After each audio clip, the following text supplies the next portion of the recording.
उत्तानपाद के वंश का वर्णन आया है, इनका चरित्र आया है, बड़ा विस्तृत है। मैं प्रयास करूंगा कि संक्षिप्त न हो, ताकि कल जाकर के हम भगवान श्री कृष्ण को ला सकें। उत्तानपाद पहले तो हम ही आराम हैं। अभी थोड़ी देर पहले कपिलदेव भगवान के द्वारा सुन रहे थे कि ऊपर को पैर और नीचे को सिर, कोई दूसरा नहीं है। फिर आपने सुना उत्तानपाद की दो पत्नियां थी, सुरुचि और सुनीति। हमारे भी दो हैं, एक स्वरुचि, स्वयं की रुचि जो मन में आए वो करना, एक सुनीति, एक वेद मार्ग, पुराण का मार्ग, बड़े बूढ़ों का, कुल खानदान का मार्ग, नीति। हमें ये नहीं, ये करना चाहिए, ये कह रहा है हमारा वेद मार्ग। कौन? सुनीति ये कह रही है, लेकिन हम सुनीति को दबा देते हैं। नहीं, सुरुचि रसगुल्ला खाएंगे, जो स्वयं की रुचि का है। इसी प्रकार से सुनीति के गर्भ से जब कोई संतान नहीं हुई थी तो महाराज उत्तानपाद सुरुचि को लाए थे। सुरुचि को जब लेके आए तो ध्यान देना, सुनीति ने विचार किया, सुनीति अपनी नीति नहीं छोड़ेगी। सुनीति ने विचार किया कि मैं महल के दरवाजे पर जल का पात्र और आरती की थाली लेके खड़ी रहूं, ताकि मेरी अनुजा, मेरी बहन जो छोटी आ रही है, मेरे पति की पत्नी बन करके उसको ऐसा ना लगे कि मैं सौत कर रही हूँ। सौत कहते हैं ना दूसरी पत्नी को, सौत, और सौत बहुत बुरी होती है। इसके बारे में भी बहुत सारा लिखा है कई कवियों में, है ना। तो वो बेचारी इसलिए खड़ी थी कि मैं आरती उतारूंगी, स्वागत करूंगी, उसको अंदर लाऊंगी। अब वो सुरुचि ने देख लिया किसको, सुनीति को गेट में खड़ी, तो आराम से आ रही थी बेटी, लेकिन जैसे ही देखा उसने सुनीति को खड़ी रही। महाराज, ये आपके महल के दरवाजे में जो खड़ी है उसका क्या परिचय है, कौन है वो? महाराज ने कहा देवी की आपकी बड़ी बहन। सुरुचि ने कहा यदि मुझे आप अंदर ले जाना चाहते हो तो इससे कह दो बाहर निकलने। जो इतनी सुंदर पत्नी हो कि जिसने अपने जीवन में हाथ जोड़ के रोज रोज चरण पकड़ के कहा हो कि आप दूसरा विवाह कर लो ताकि आपका वंश चले, मेरे उधर से संतान नहीं हो रही, इसमें मेरा कोई जोड़ नहीं चलता है। कोई पत्नी कह देगी दूसरा ब्याह। अब महाराज का मुंह सूखने लगा। जब व्यक्ति बीच में लटक जाता ना, सुरुचि की अपनी मन की रुचि के, डॉक्टर ने कहा है रसगुल्ला खाओगे तो मर जाओगे, शुगर है, और सुरुचि कह रही है रसगुल्ला खाओ। एक नीति की बात है, सुनीति की, सुरुचि की बात है। अब बीच में आदमी सूखने लगता।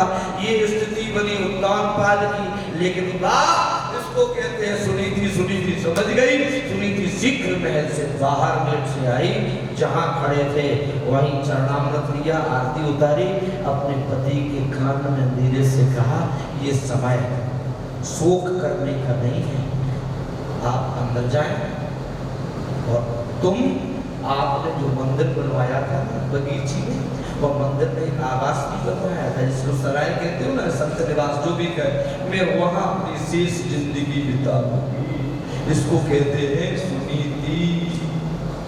है निकल जाती कोई आज की होती तो है आधा लगता पहले से मैं। और महाराज वो जो मंदिर में बगीची में वहां चली गई, और ये वैशाख जेठ का महीना था, गर्मी का समय था। उसने बढ़िया ठंडी मटकी में पानी भरा, 2-4 मटकी, और जो आता उसको आराम से जल पिला रही है। इसीलिए इन महीनों में प्याऊ का इतना फल होता, समझ लो। पानी पिलाने का कितना फल है, केवल पानी का, रोटी की बात नहीं कर रहा हूँ। महाराज वो जल पिलाती और यहाँ की आनंद से महल में रह रही है। एक दिन की घटना ये हुई कि भगवान संतों की मंडली वहाँ आई और वहाँ मंदिर में उन्होंने दर्शन किया। प्यास लग रही थी। महारानी सुनीति ने अपने कर कमलों से सुंदर अमृतमय जल पिलाया। जैसे ही जल पिया तो कहा देवी बड़ा मन प्रसन्न हो गया, जो तुम मांगोगी वो वरदान मिलेगा, मांगो क्या चाहिए। क्या मांगा होगा उसने? बा हाथ जोड़े, झोली फैलाई, संत भगवान यदि देना चाहते हो तो इस झोली में वो वरदान दे दो कि मेरी छोटी बहन की गर्भ से एक बेटा हो जाए। ध्यान देना, जमीन खिसक जाएगी पैरों के नीचे से। इतना विशाल हृदय नहीं हो सकता किसी का। इसने महल छीन लिया, पति छीन लिया, निकलवा दी, उसके लिए बेटा मांग रही है। संतों के शरीर में रोमांच हो गया, नेत्रों से गंगा यमुना झरने लगी। देवी, ये वरदान हम दे तो रहे हैं, लेकिन इस वरदान के देने से हमें संतुष्टि नहीं है।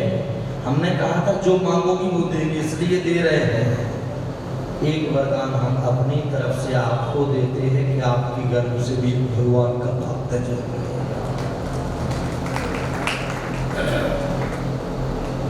बोलो जय श्री कृष्ण। अब महाराज देखें आप, समय आने पर एक का जन्म होता है महलों में और दूसरे का जन्म होता है यहाँ मंदिर में, बगीचे में। महलों में जन्म लेने वाले बालक का नाम उत्तम रखा गया, उसका नाम ध्रुव रखा गया। एक के लिए भगवान की दुंदुभियां बजती, दूसरे के लिए संसार के पिंड बाजे बजे।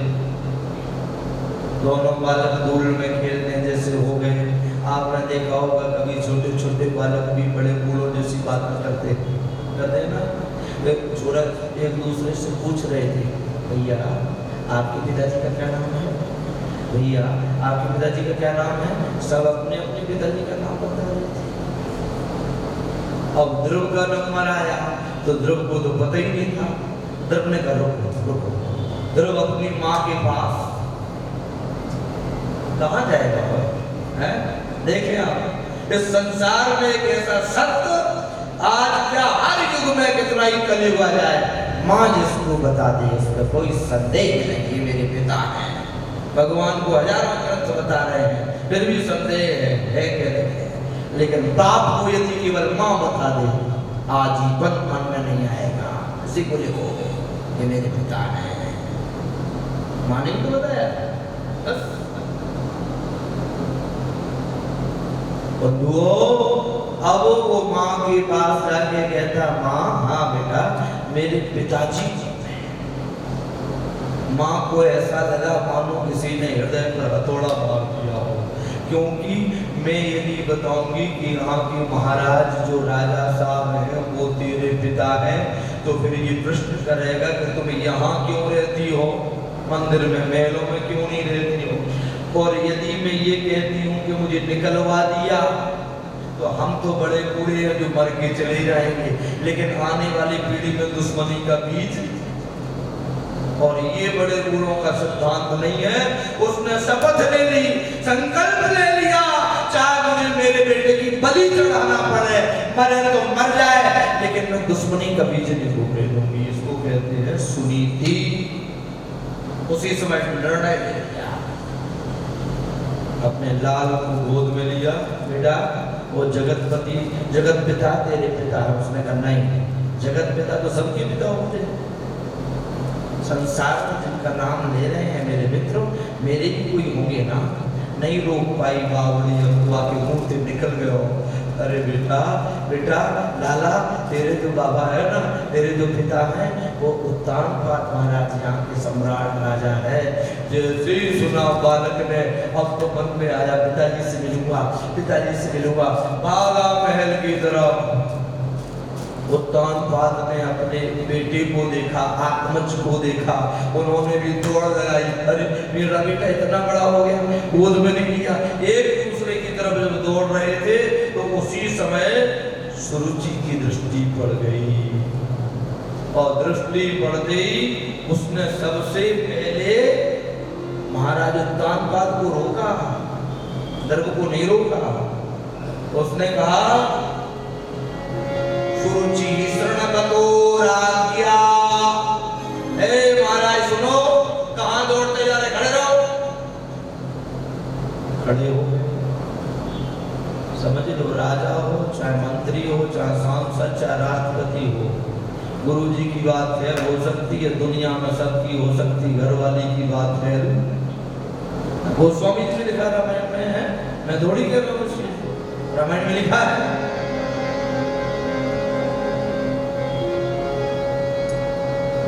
नारी दिवस नर सकल गोसाई और नाच नट मर करे।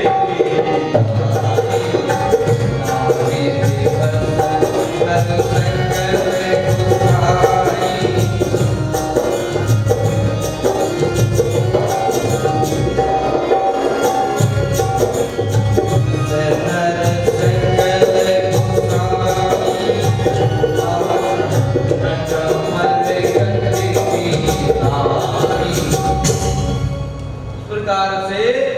बसी हैं सभी सभी सभी।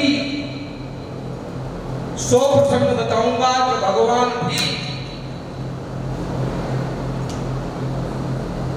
इसलिए सब किसी का पता है किसी का पता नहीं है, पर बस न सब। इसलिए यहाँ महाराज ये सुनीति सुरुचि ने राजा को अलर्ट किया, वो खड़े रह गए, वो खड़े रह गए। फिर कहा उस ध्रुव को, ए बेटा सुनो, द्रपात मजा संबोधित किया इसने, क्या द्रपात मजा, हे द्रपात मज बेटा, तुम राजा के ही पुत्र हो, तुम राजा के पुत्र हो। मैं तुम्हारी माँ के ऊपर चीटा कसी नहीं कर रही, कोई कहां से लाई है।